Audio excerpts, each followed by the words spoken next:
It's that clean, clear truth, sorts out the wrong from the right, you and your...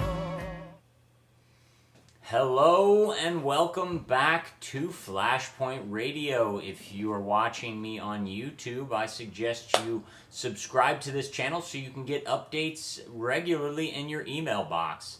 I am your host, Jay-Z. I'm coming to you recorded live from St. Louis, Missouri. It is Thursday, February 23rd. I want to remind you about my Twitter account, Flashpoint Radio. We're also on Facebook at facebook.com/Flashpoint Radio. Follow me, give me some feedback. Let me know if there's anything you feel I should be talking about or anything that's on your radar that I might miss, because I am just human and I can't get it all. Today we'd like to talk about preparedness and some things that might come and might change your life. And so we are going to get right into it. In my opinion, the most apparent and most imminent danger is an economic collapse in this country. Do some research and look into people like Peter Schiff, what Ron Paul said about the economy. And you'll know that a lot of the experts say that we are pushing off what we need to happen, which is a correction in our economic system. I believe we are headed for something much worse than 2008, and that will make the Great Depression of the 1930s look like a cakewalk.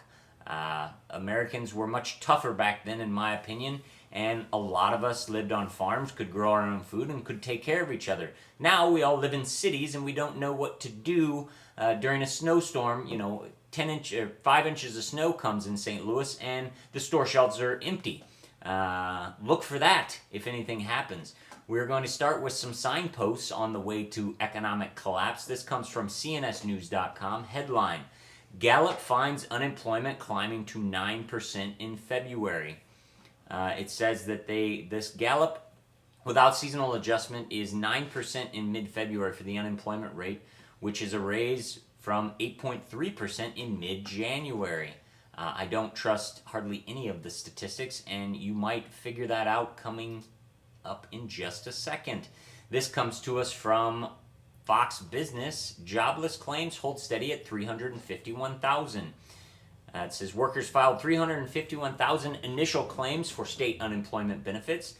The Labor Department said today the prior week's figures were revised up to 351,000 from 348. But the 4-week moving average for new claims, a measure of labor market trends, fell 7,000 to 359,000, the lowest since March 2008. So our unemployment rate is looking great, right? It's the lowest it's been since March of 2008, and 2008 was a great year for everybody. So we're looking up. Or could it be this? This comes to us from the New York Post. Headline: Jobless disability claims soar to record $200 billion with a B as of January.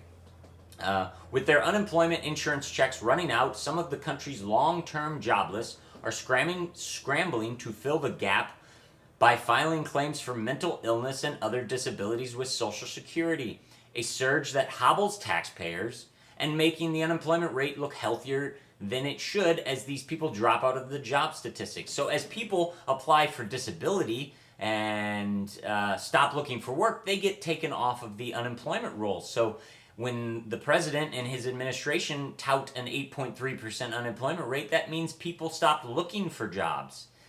I don't know, people, but this is getting a bit crazy. We're supposed to be happy that 351,000 people are applying for unemployment benefits. It's not, same as it goes, we're not getting any better. No, it is, we're getting better when it's not getting better. Look here, don't look at my hand down here. It's misdirection, people. Figure it out. This comes to us from CNBC. This was from Tuesday. Stocks closed flat. Dow briefly tops 13,000. The Dow today ended, I believe, 10 to 15 points from 13,000. And it said the Dow briefly broke the key 13,000 level for the first time since May 2008. Okay, unemployment benefits are at their Jobless claims are at their lowest point since 2008, March of 2008, and the stock market is bumping at its highest point, at least the Dow Industrial Average, since May of 2008. Anybody putting the two together? Anybody see that the elite, the New World Order, the money changers, the big banks have been making money off of us on the stock market? I mean, the stock market has been rocking since 2010. It's been on a steady climb. But let's see, unemployment at the same level and the stock market at the same height as in 2008. What happened in 2008? Nothing bad. Barack Obama got elected. That was awesome. But the economy... Oh, yeah! The economic collapse of 2008, people. Do you not see what's coming? I mean, history repeats itself, but this is only 3-4 years later. It's one thing to forget history from 75, 100, 200, 1,000 years ago and not be prepared. But damn it, 4 years ago, we're not going to realize what's going on? Give me a break. Give me a break. This is what we're watching for. They're going to bump the stock market and make all the money they can right before they pull the lever and the bottom falls out and we all get screwed. So all you pensioners and people collecting Social Security and on fixed incomes, get ready. All you union people who think your pensions are going to be there, yeah, right. When the stock market collapses, guess what? You're not going to be drawing as much money as you used to. So your boats, your motorcycles, your four-wheelers, all your toys that you have, you're not even going to be able to pay for gas in them, let alone buy new ones. Speaking of gas, this comes to us from ABC News. Price shock. Watch cost of gas jump 10 cents during ABC World News broadcast. You can look at these pictures in a two-minute plus broadcast. The sign behind this woman, the reporter, went up 10 cents. The price of gas went up 10 cents in 2 minutes. In 2 minutes. We are at $3.55 locally in St. Louis, getting up near our record high, which almost reached $4 back in, I believe, 2008, 2009. People do realize that trucks bring our food almost entirely. Our food that goes to the grocery store is brought on trucks. What happens if gas goes up to $6, $7, $8, $9, $10 a gallon? Guess what? You're either going to be paying $12 for a loaf of bread, or those trucks just aren't going to run and they're going to leave you hanging. Well, they're a business. They don't have any interest and they have no reason to, service you. They're not doing the public good by selling you their goods. So look out, people. Gas prices rising. Stocks are at their all-time highest since 2008, and disabilities or unemployment rates are low. Give me a break. They're lying to you so they can get out before the collapse. And finally, on another, we're going to shift topics from the economy into maybe a natural disaster. On Tuesday, a magnitude 4.0 earthquake struck early Tuesday in the southeast corner of Missouri from the New Madrid fault line. Anyone that's lived in St. Louis for a number of years knows that the New Madrid fault is primed and ready for a giant earthquake like the one that was, I believe, in 1804 that made the Mississippi River flow backwards. People, wake up. We are so insignificant on this earth. God could do anything. He could bring mountains down. He could dry up all the oceans if he wanted to. We cannot kill the earth. We are not killing the earth. The earth could kill us at any time. So we need to watch out for man-made collapse and, natural collapse. What happens if an earthquake comes? Are you prepared? That's where we're going to move right now into some basic preparedness. And I don't want anyone to dog my advice. I am not an expert. These are just some basic things that I suggest people do if they haven't done anything. If you look at FEMA's website, they say get 3 days worth of food and water and necessary supplies. 3 days. Why? Because they say after 3 days they're going to be there to help you. How'd that go in New Orleans, everybody? I'm not blaming George Bush. I'm blaming the government as a whole. So guess what? You're going to need a little bit more than 3 days worth of food and water. But to start off with, this is how you do it.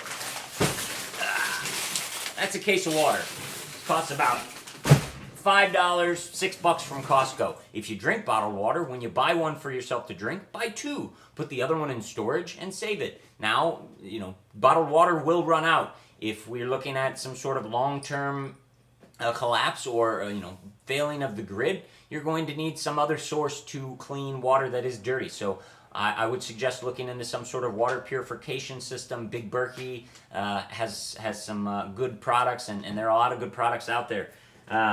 We're going to go on to the second essential, which would be food. This is what my wife and I have to start off with. This is a responder kit from eFoods Direct.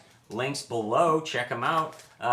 Freeze-dried food, packaged food, all kinds of stuff. Lasts like 20 years. I've tried it out. I tried the chili. It was great. I'm not gonna lie, it was wonderful. I've eaten a couple of these just because I was hungry and I wanted to eat some food. Get yourself some food storage. If it means just buying extra cans of beans when you're at the grocery store, fine, do that. But you need some food storage. I would suggest at least 14 days. You're better off to have a month's worth of supplies, because guess what? The trucks ain't running. FEMA ain't coming to get you. The government ain't coming to get you. You're going to have to hold up and fend for yourself. Speaking of fending for yourself, what does that mean? That means things like firearms. Get yourself some firearms. Before you just go buy a gun and put it there, get yourself some training, learn how to properly and safely use firearms. But, I say I've got a few. I've got my personal conceal and carry. That's a Glock. I would suggest if you're gonna have a basic arsenal, I would suggest a handgun, an assault rifle, some sort of bolt action rifle for hunting, and a shotgun. Plenty of ammo. You have to have ammo. If you don't have ammo, you got nothing. But look into it. There's a lot of places you can go. Gun shows, go to your gun store, but get into it. People, it's your job to defend yourself. It's not the government's job to defend you. Moving on from that, we need some sort of currency. If our currency goes down and we have no electricity and we can't use our debit cards, well, cash probably won't be worth anything anyways, especially if the economy collapses. So I have things like that is silver. All coins, or at least quarters, half dollars, and dimes, were made of 90% silver prior to 1964. You can find them online, on eBay, at flea markets, at jewelry shops, coin shops. And I suggest you get dimes and half dollars. They're small enough quantity to where they may be tradable. They may be able to use as currency. I say silver and gold. That's your last thing to prepare with, because it's really not going to do any good until the economy comes back. So, if you want some water or food, nobody's going to want your silver. More importantly, if you want to have something that has worth and value, look into some commodities that are tradable and barterable in some sort of collapsed society. Liquor, health products, toothpaste, toothbrushes, tampons, all of these things that people need and people want to use to give them some sort of semblance of normalcy. They'll be willing to trade you their silver for them, or their gold. And when the collapse is over, you might have gold. So, stock up on toiletries, toilet paper. People are going to pay for this stuff if a collapse happens. Get yourself prepared, people. Do your research. eFoods Direct for your food. BigBerkey.com. Plenty of resources out on the internet. I went a little bit long today. I apologize, but I really think this is important to get prepared and to be prepared in case something happens. Because, like I say, the government is not coming for you. They're not going to help you. It's going to take a long time before the local police can actually get some law and order before they can come help those. So why don't you prepare yourself? That way you can help others. That way you can help local law enforcement, put law and order back in place and rebuild society. If you have all of your supplies and you can protect yourself, guess what? Law enforcement doesn't have to worry about you. Follow me on Twitter at Flashpoint Radio, Facebook.com/Flashpoint Radio. See you back next time. Jay-Z signing off, saying God bless and keep your eyes to the sky.